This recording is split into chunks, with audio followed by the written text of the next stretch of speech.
Okay, quick video to discuss when integrals are improper. There are two main different cases.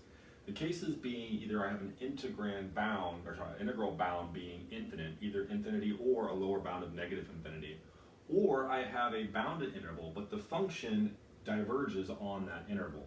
Now there are subcases and other situations where I could have the divergence happen in the middle of the interval. I could have this going to the left, the right, or both. Look at these just as the basic ideas that either the bound goes to infinity or the function goes to infinity somewhere in the interval, including the boundary. Now, from Calculus 1, we know that integrals are defined to be limits of Riemann sums. So some fancy notation here. This is the left-hand rule, this is the right-hand rule, and these are equal as long as the function is continuous on the domain, the region from A to B. Now the thing is, continuity on the entire infinite region is a bit hard to define, but this function itself, actually it's not bad, but infinite is hard to digest. This one is a bit tricky because this function is not continuous at 0, doesn't even exist at 0. So the question is, why are they both bad? Well, this one I kind of hit. So the idea is that, let's look at one first.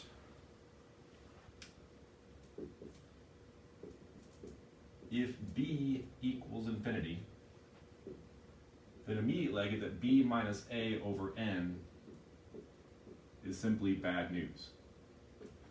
Obviously, if I take infinity minus something and divide by n, I'm going to get another infinite thing, no matter how big n is. Because the key point for any finite number of cuts, any intermediate or finite step of the Riemann sum, I have to cut an infinitely long section into only, let's say, 1,000 pieces.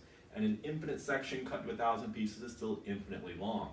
So each rectangle would be infinitely long. It doesn't really make any sense because you would go from 1 out to forever, and you can't do it.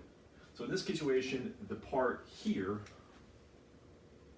as well as here, here, and here, all break down. That happens in case 1.